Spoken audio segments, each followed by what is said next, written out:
These are tense moments in court in ambulance procurement trial as Attorney General wraps up cross-examination of Richard Jakpa, seeking to prove that 2.3 million euros worth of imported ambulances were not fit for purpose.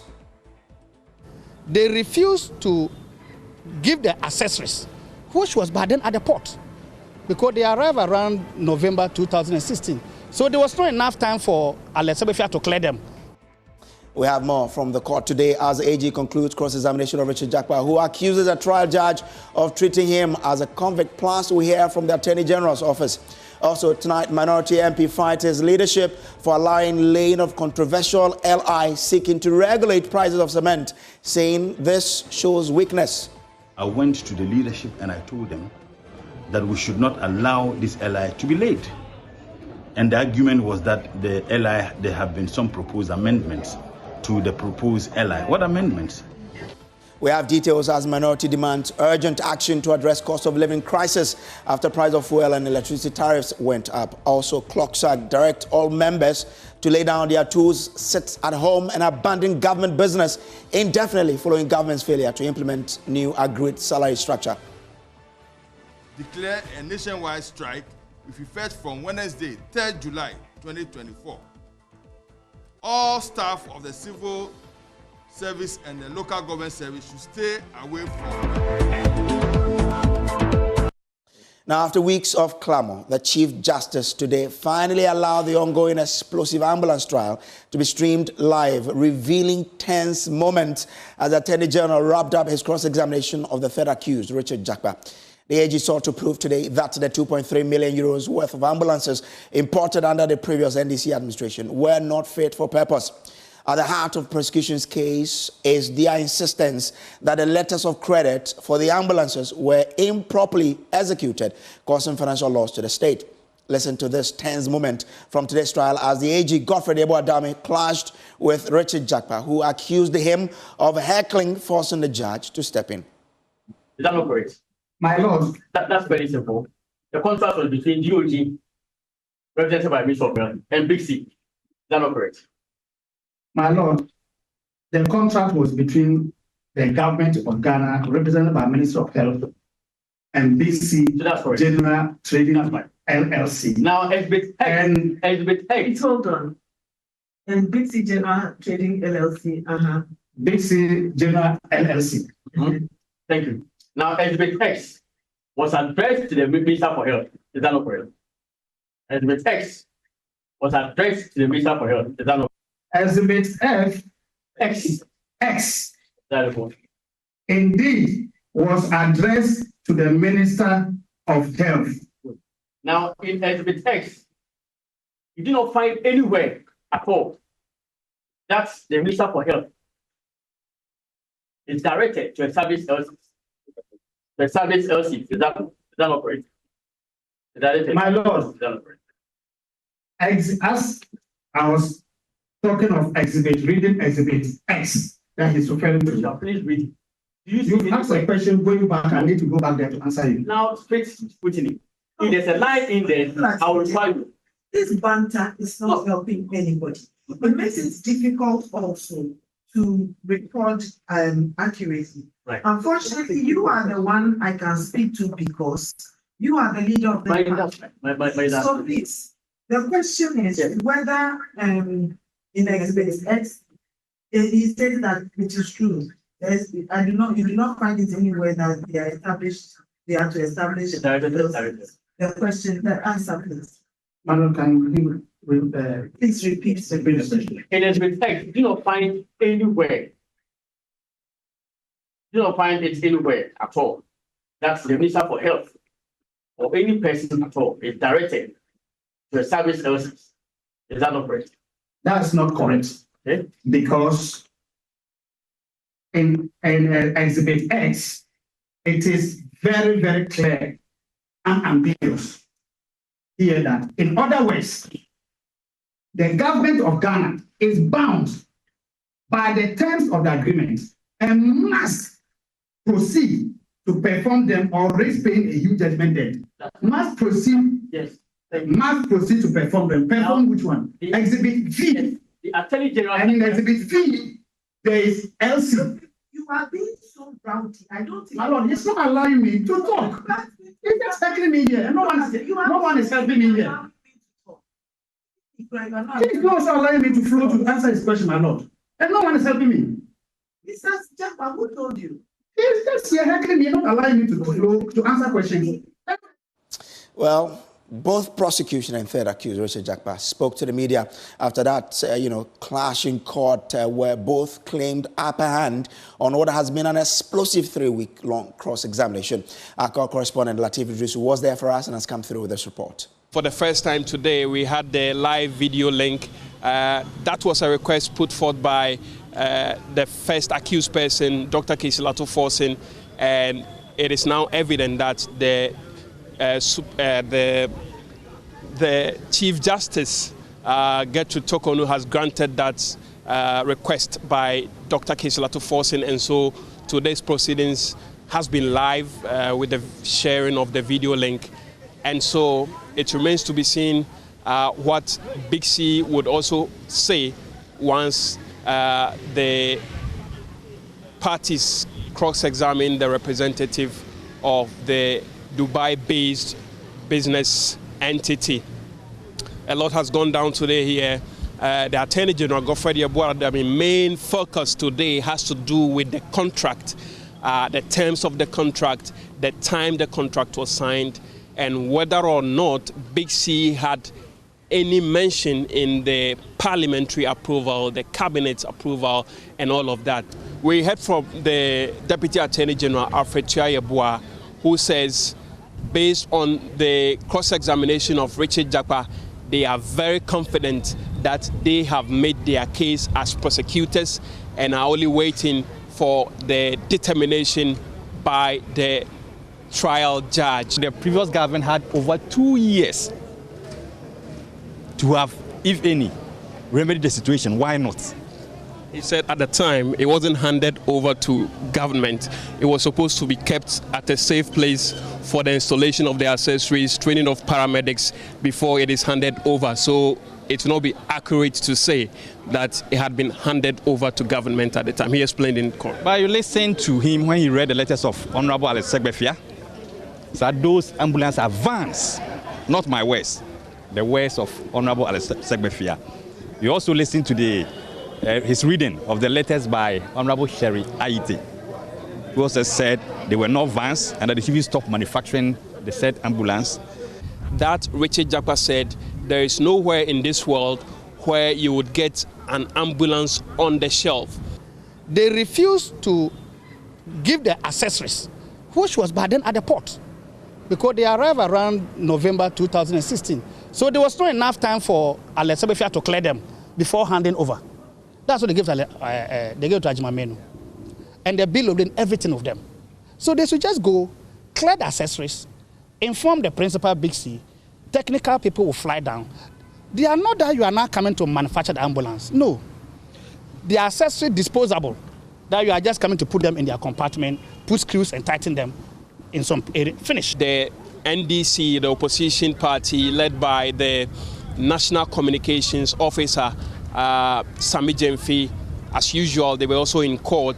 And according to Sami Jemfi, he was surprised by some of the questions being asked by the Attorney General because for him they are elementary. You saw the misinterpretation of a balance sheet, which has opening accounts, closing accounts, elementary. Even me, the little accounting they taught me at the law school, I understand this.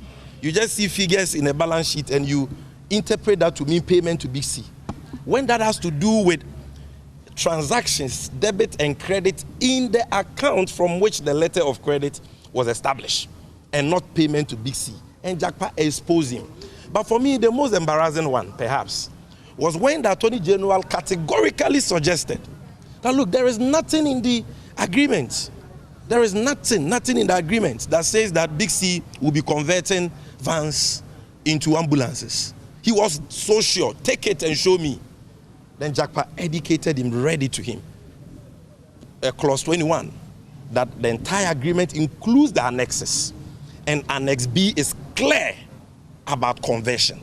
The case, as we know it now, has been adjourned to July the 11th when Big C is expected to be cross-examined. So evidence will be taken from Big C via video link, because as we know, Big C is a Dubai-based business, and the witness is based in Dubai.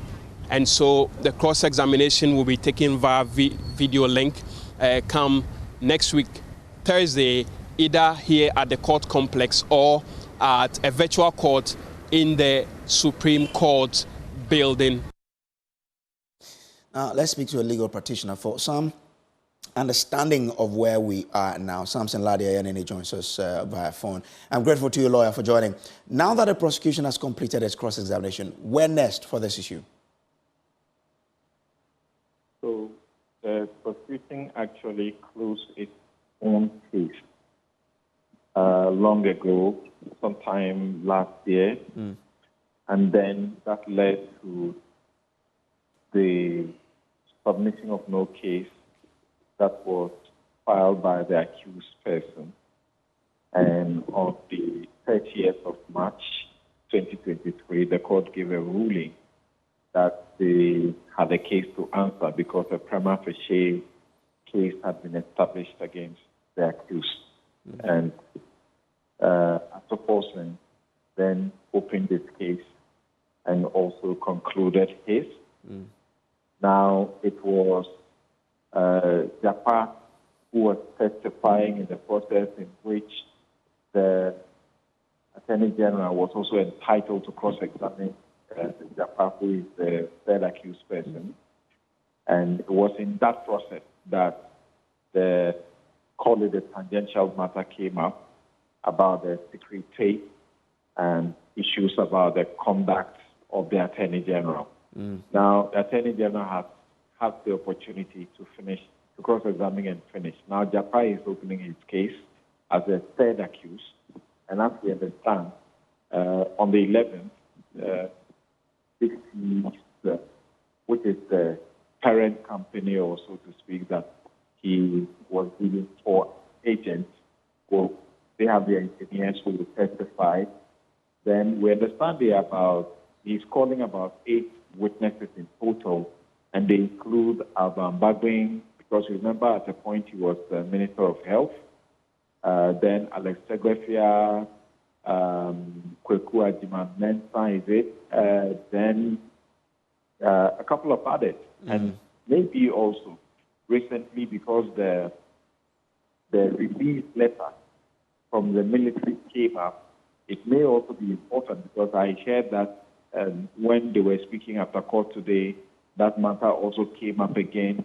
They may also want to call persons from the military, subpoena them, and ask them questions about the propriety and procedure of the release of those letters. So it's going to be a long journey. It doesn't look like we're anywhere close to finishing this case, which was filed in December 2021 and started in January of 2022.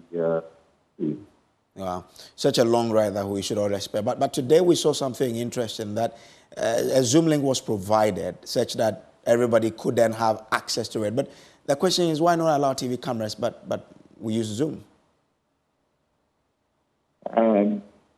We leave that to the discretion of the Chief Justice, who had to make the decision to allow for public participation beyond the numbers that the courtroom can contain for people who are genuinely interested and want to follow. So that's all I can say about that. The quality is not good for your coverage, right?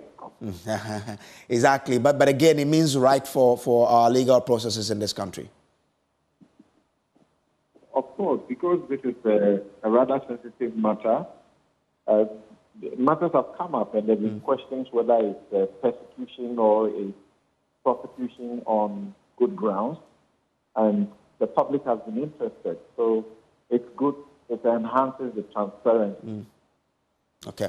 Grateful to you, lawyer, for joining us here on the Joy News Prime. Now, away from that and to other stories, let's take you to the Parliament now, because NDC MP for Tamale Central, Ibrahim Murtala Mohammed, says his party has shown weakness by allowing a controversial legislative instrument to regulate the price of cement to be laid. After days of making a spirited argument against the proposed LI, the NDC caucus has softened its stance, and the LI has now been laid by Minister for Trade and Industry, Katie Hammond. Our Parliamentary Affairs correspondent has more in this report. It's taking days for Katie Hammond to finally get this controversial LI laid. The LI is seeking to regulate the price of cement in the country after several months of trying to get the cement manufacturers to reduce prices without success. The Trade and Industry Minister, Katie Hammond, came to Parliament with this controversial legislative instrument, which is being fought by cement manufacturers. Initially, the minority did indicate that they were against this LI, but after some back and forth, it appears they've softened their stance, and this LI has now been laid. Listen to Gavin's Kwame Agboja make the point as to why exactly they allow this LI to be laid. The price reporting to the committee, and if that is the case, Mr. Speaker, the advice is that it's no longer a controversial issue, so it can go. Thank you. The bill is duly presented. It's referred to the Committee on Constitution, Subsidiary Legislation to consider and report. Ghana Standard Authority, Pricing of Cement Regulations 2024. But NDC MP for Tamale Central, Ibrahim Murtala Mohammed, says whether or not this new LI will be about price regulation or price reporting, the NDC should not have allowed it to be laid. Whatever form and shape it takes is completely unacceptable. We have been against this proposed LI on principle. Now, this morning, I raised concerns about the possibility of having this LI laid. I went to the leadership and I told them that we should not allow this LI to be laid. And the argument was that the LI, there have been some proposed amendments to the proposed LI. What amendments? The point is that government is hiding behind this LI to admit that they have failed as a government, that the reason why prices of cement are escalating is not because of the absence of LI to regulate pricing or regulate or determine reporting as they claimed. It is because of how badly the economy is run. Ibrahim Murtala Mohammed says his party has shown weakness in this matter. Well, I don't see it to be allowed ourselves to be played, but I think that for me, it shows weakness. That's what I think. In 21 sitting days, if Parliament is not able to marshal 2/3 of MPs to vote against this LI, it will become law, and it's expected that by the time Parliament adjourns for the break at the end of July, this LI would have matured into law. It will mean that the House will probably have to sit on some Mondays and even weekends to be able to get the 21 sitting days required for this LI to mature into law. Reporting for Joy News, Kweku Asante, Parliament House, Accra. Now, let's still stay in Parliament because the minority is asking government to immediately announce measures to deal with the current worsening cost of living crisis. Fuel prices are up at the pump, while electricity tariffs have also been adjusted upwards. Now, ranking member on the Mines and Energy Committee, John Jakpa, says government must immediately show it cares and develop a roadmap to ease the current crisis. Aware from the beginning of this month, 1st of July, electricity tariffs has witnessed some significant level of increment. As if that is not enough, today as we speak, diesel prices have also witnessed a significant level of increment. Petrol prices have also been increased. LPG for cooking has also been increased. Cement prices have also been increased. Meanwhile, wages and salaries have remained constant and stagnating. This is brought about untold hardship, very difficult moments for the ordinary Ghanaian. We on the minority side, taking cognizance of the serious and high cost of living, which is having a toll on various families, deem it appropriate to call on the Akufo-Addo-led government to do something about the exacerbating nature of the cost of living. You may recall that in 2016, with just 14 cedi, in 2016, you could procure a gallon of fuel. That is to say, in 2016, what you could buy with the same amount for this gallon, today, in Akufo-Addo and Bawumia's administration, you can only buy this quantity with the same amount of money. Meanwhile, the minimum wage has increased over the period by just about 100%. On the other hand, goods and services, on the average, have risen by about 500%. If you do the minimum wage during President Mohammed's time in 2016, at 8 cedi, you could buy 2 bags of rice and still have change left. Today, with the current minimum wage, you cannot even buy a bag of rice. That is how serious the situation is. Well, moving on. If you work or your work fall under the Civil and Local Government Staff Association of Ghana, your mother body has directed you to withdraw your services, stay at home, and abandon all government business indefinitely, effective tomorrow. This industrial action is as a result of the government's failure to implement the agreed-upon new salary structure, which aims to improve the conditions of service for all CLOCSAG members, according to Dr. Isaac Bampoado, Executive Secretary of CLOCSAG. All efforts to engage relevant parties, including the Finance Ministry, National Labour Commission, and Fair Wages and Salaries Commission since 2022, have been unsuccessful, leading to the decision to strike and pressure the government to implement the new salary structure. In consonance with our letter number BA 15 Volume 2, dated 21st June 2024, indicating our intention to proceed on a nationwide strike if the new salary structure for the staff of the civil and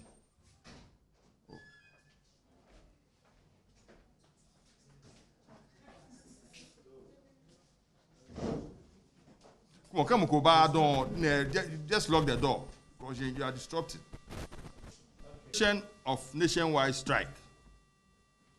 In consonance with our letter number BA 15 Volume 2, dated 21st June 2024, indicating our intention to proceed on nationwide strike if the new salary structure for the staff of the civil service and local government service is not implemented, we hereby declare a nationwide strike with effect from Wednesday, 3rd July 2024. All staff of the civil service and the local government service should stay away from work until further notice. Similarly, all cluster secretariat offices are closed. Kindly take note and comply accordingly. Thank you. We'll be keeping an eye on this particular development, but residents and traders who live and work along the drains leading to the Kole Lagoon are asking for the immediate dredging of the drains as they fear any flood can result in disaster. Described as a principal outlet through which all major drainage channels in the national capital empty their waste into the sea, volumes of waste intermix with the ceaseless liquid produces such awful stench as well as an overflow whenever it rains. Residents who have who have been speaking to Hannah Odame say they want the sand out of the drains to allow for smooth flow. Here's a report. The waters flow from the Brie area through many communities such as Aveno, Circle, and Graphic Road, downstream into the Kole Lagoon. Along its pathway are mostly sand and filth. These elements hinder the smooth flow of the waters. The country is ranked highly among African countries that are most exposed to risks from multiple weather-related hazards. Those who live near these areas and constantly bear the brunt of the flood's impact are asking for big rubbish bins while they constantly look out for dredging equipment. Grace Gavo and Nana Kwame live and work at Aveno. Oh, it's not there. 18 years to 19 years. Oh, so third year. Say. I have lived in this area for the past 18 years. I have lost count of my property that has been swept away whenever it rains because the floods render us homeless.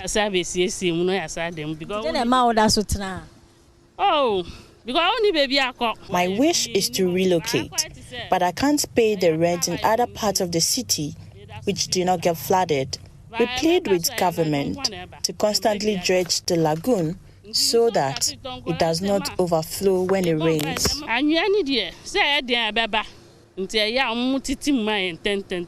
Freebell last 3-4 years in Namuyim, by 2024 when the rain falls continuously, the water overflows its banks, and the force is strong enough to wash vehicles away. When it happens like that, we have to run for our lives.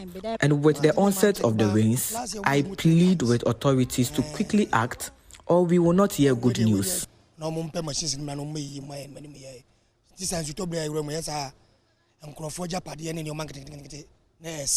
At the Odor market, traders are quick to remind us of the awful memories they have of the June 3rd fire and flood disaster.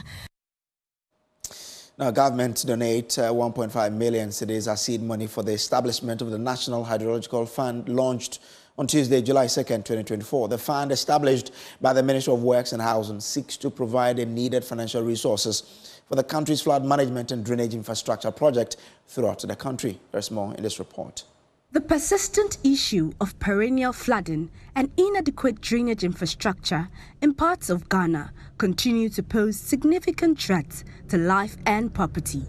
To address these challenges, the Ministry of Works and Housing held the inaugural Built Environment National Conference on Housing and Hydrology, which brought together stakeholders to deliberate on effective solutions to curb flooding. The Chief Director of the ministry acknowledged the infrastructure and drainage challenges in Ghana and emphasized that collaborative efforts are essential to solving them. As a proactive measure, the ministry has established a National Hydrological Fund to support these efforts. Ghana has made some commendable investment in works and housing sectors of the economy, yet critical challenges still persist.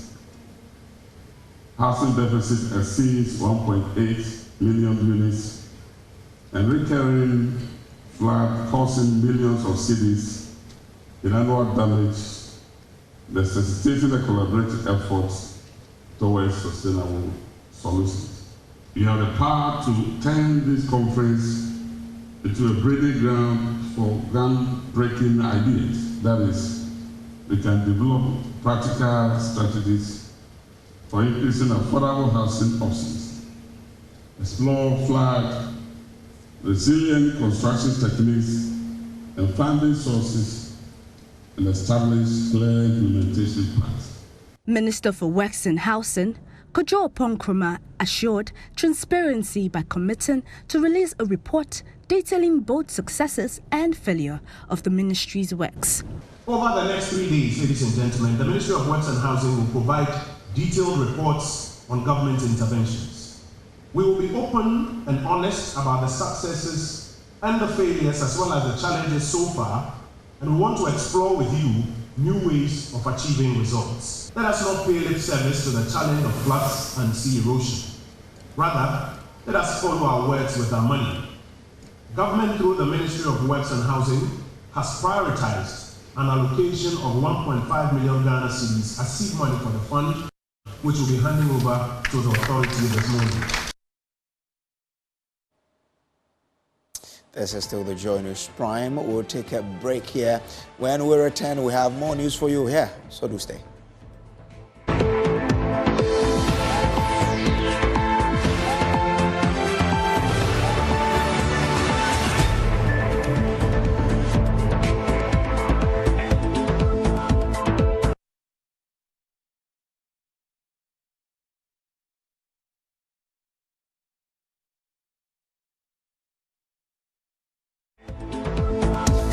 Welcome back from the break. This is still the Joy News Prime. Resident of Noka a small community in the eastern region, say they are grateful to the winner of the second edition of the Joy News Impact Makers Award for spearheading efforts to establish the first basic school there. The winner, Eunice Asiedua Ejapon, has already started receiving calls from NGOs and philanthropists who want to support the Noka community. She was posted to a non-existent school there, but instead of changing her posting, she collaborated with the community authorities to start the first basic school there. Maxwell Agbagba followed her to the school after she won the award, and our reports. The moment of truth is finally here. Ladies and gentlemen, with a standing ovation, the woman of the moment, Miss Eunice Asiedua Ejapon. This was the moment Eunice Asiedua Ejapon was declared winner of the second edition of the Joy News Impact Makers Awards. Scores of pupils have gathered in front of their classrooms singing to welcome their teacher, 26-year-old Eunice Asiedua Ejapon, back to school. It has been 72 hours since she was crowned the winner of the 2024 Impact Makers Awards, and the excitement on the children's faces is unmistakable.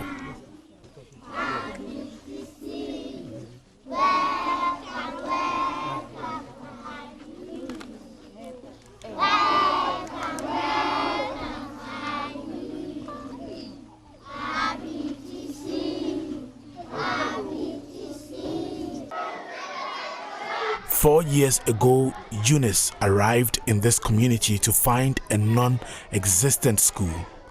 Rather than seeking a transfer, she stayed, collaborating with a local pastor and traditional leaders to transform a church into a makeshift school. Starting with just 7 pupils in that church building, the school's enrollment has soared to 125 pupils in 6 months and now boasts 9 trained teachers. In fact, as the Bible has stated that we should try. Here at the Noka MA Basic School, I've met Reverend Prince Owusin Tiamwa, founder of the Maranatha Power Ministries International, who generously offered his church to begin this educational journey. He credits Eunice as a pivotal force in this endeavor and expresses his gratitude to Joy News for recognizing her efforts. She has done great work for her. She's the one who started the school. She came to me that they want to start a new school here, so how can I help her? So I'm the one who registered the children. And after she has come, then I give the names and then the little amount that we will be receiving to her. Secretary to the Noka Town Development Committee, James Yaokwachi, shares his appreciation for the blessings that Joy News and Eunice Ejapon have brought to their community. Eunice has been a great help to this school. When we started, she was the only teacher here. She mobilized the children before the Ministry of Education sent some teachers here. So she has been very, very helpful to this school. Joy News has been a blessing, I would say, to the whole nation. They have been helping us in diverse ways. So what I would say is that they should continue doing their great work. Classes are in full swing, with Eunice diligently teaching the pupils. Under Miss Ejapon's leadership, the Noka MA Basic School offers education from kindergarten to basic 6. Eunice says she has started receiving calls from NGOs and philanthropists eager to support the community right after she won the Joy News Impact Makers Award. It's awesome. I feel excited after the awards and coming back to work with the case, their smiles. At least I feel overwhelmed that at least what I was doing in the dark, it has come to light, and looking at the smiles on the kids, I am so excited, super excited. The future is bright. The future is bright, and I know we have a lot of big men and women in them. So with them schooling, I'm hoping to see in the next future big doctors, engineers, teachers, and probably presidents, ministers, and peace in them. Such a touching story there. And congrats to Eunice and all the best to that wonderful school. You would love to extend your support to them to help them, the kids achieve their life purpose. But apart from that, it's an unending rivalry between Kumasi Wesley Girls High School and Kumasi Girls SHS after the two schools clashed in the Ashanti Regional qualifiers of the National Science and Maths Quiz. In a battle for academic supremacy, Wege beat their arch-rivals, Kumasi Girls, only to concede to Adanwomasi SHS, who are making their debut appearance at the national stage. Emmanuel Bright-Kweku reports from Kumasi. You would say at least beating Kumasi Girls, you are okay with it? Well, I can say it's cool for now because the Kumasi Wesley Girls High School and Kumasi Girls too. We are not that cool, as I can say, but I would say we are cool for now. Beating Kumasi Girls is cool. But what we were expecting, we couldn't, it didn't happen though, but then we are cool for now. Kumasi Girls, no. We are not even expecting them to beat Kewege or to overcome Kewege. No. Even when you get to Interco and other stuff, no, they'll be giving out Jama, insulting us here and there. But today, no, you were not expecting that to happen. But once we have overcome them, we are cool. But you couldn't, but I think next time, all things being equal, something better will happen. Big shout out to our Kumasi Girls, okay? You are happy at least you beat them. Yes, we beat Kumasi Girls, that's all. Yes. Brother. Yes, nothing much again, please. We are hoping that definitely by the end of this contest we should beat Kumasi Girls. But next aspect, we will try as much as possible to be on top and also qualify to the next stage. Shout out to Kewege.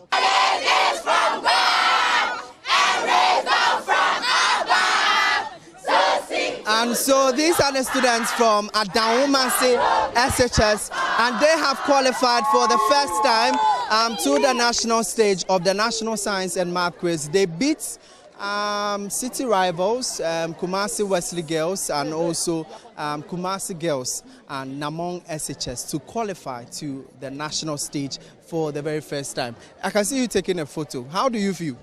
Yeah, I'm very, very excited. I'm even speechless. You are talking now. This one is a great. It is a big breakthrough. This is the first time for others to win and go to the national. Give thanks to the Almighty God. I feel happy what my students are enjoying. So it is all thanks be the Almighty God and to my contestants. Thank you. So do you think Kumasi Girls and Kumasi Wesley Girls were no match at all? Not necessary. Like I said, it is God that has seen us through. I'm even speechless. I don't know how to say. I feel very sensational. I'm very happy. Knowledge is from God, and we seek and we acquire it. So we are happy now. Okay, now you're coming to the nationals. You have the likes of experienced schools like Prempeh College, OWAS. They should wait. We are coming. They should wait. We are coming. They should wait for us. We are not scared. Why? We are not scared. We are coming. We are coming for them. They should wait for us. We are coming for them. Per you asked a question that what will we do to Prempeh College? There is a saying that empty vessels make more sound. Therefore, we don't have much to say. But when we meet them, then we go show them. That's what we can tell you guys. All right, sure. And so these are the students and teachers from Adanwomasi SHS, and they have qualified to the grand finale. They beat to the national stage. They beat Saint Kumasi Wesley Girls, Kumasi Girls, and Namong SHS, and to make their debut appearance. It was actually a tiebreaker between them and Namong. But some people are speculating that Kumasi Wesley Girls and Kumasi Girls came here only to fight over rivalry. And Kumasi Wesley Girls managed to actually beat Kumasi Girls. And so, at least for them, they are happy. But they will not be qualified to the national stage. From here at the KNUS Auditorium, my name is Emmanuel Bright-Kweku.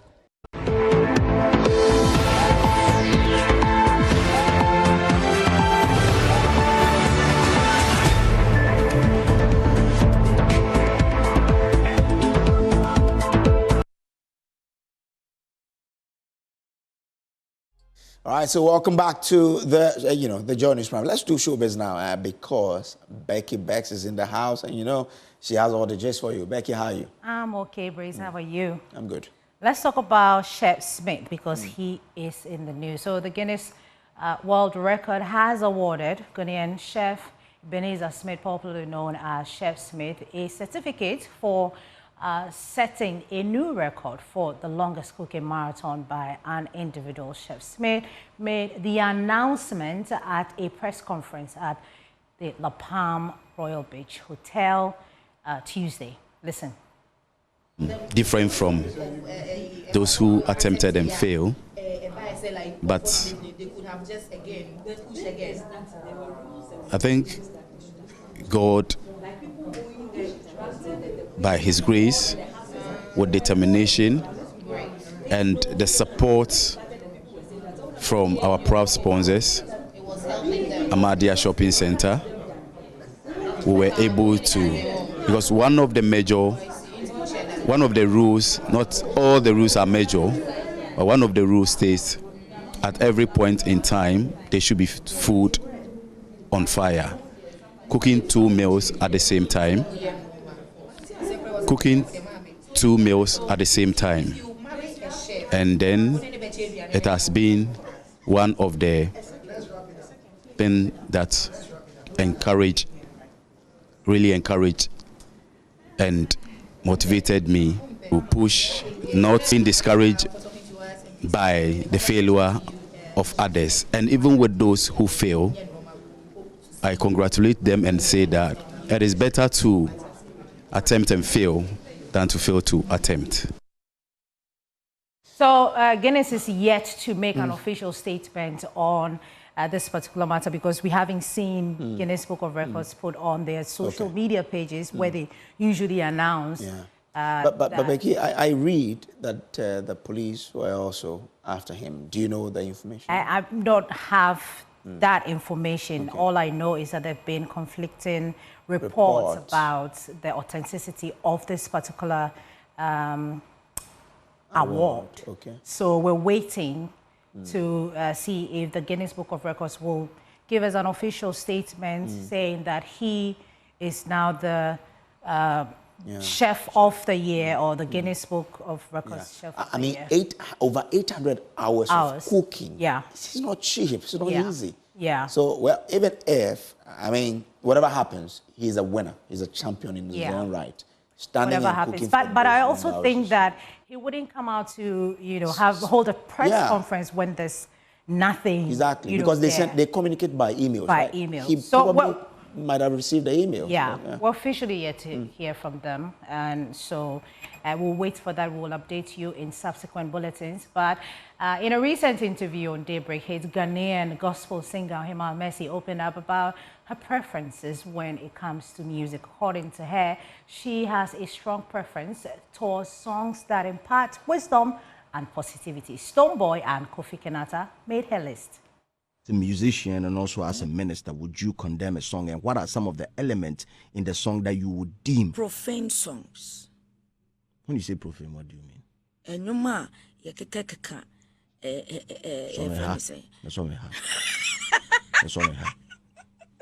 No, I always listen to songs that comes out that gives wisdom. Okay. I love Kofi Kenata. I love some of the songs that Stonebwoy. I remember I even preached with Top C. I love some of the messages that they sing, but there are some of the songs I wouldn't even allow anyone in my home to listen because it doesn't communicate anything. It doesn't. It's just a noise. Well, on that Stonebwoy note, we end the news this evening. Exactly. Please remember to brush your teeth before you go to bed this evening. And tomorrow morning when you wake up from bed with either Pepsodent Cavity Fighter, Pepsodent Charcoal, Pepsodent Herbal, or Pepsodent Triple Protection. Because with Pepsodent Brace, every smile matters. Well, thank you so much for joining joining us. There's more news on myjoyonline.com. Coming up next is Emma Davis with Prime Business. Gracias. Yeah, exactly.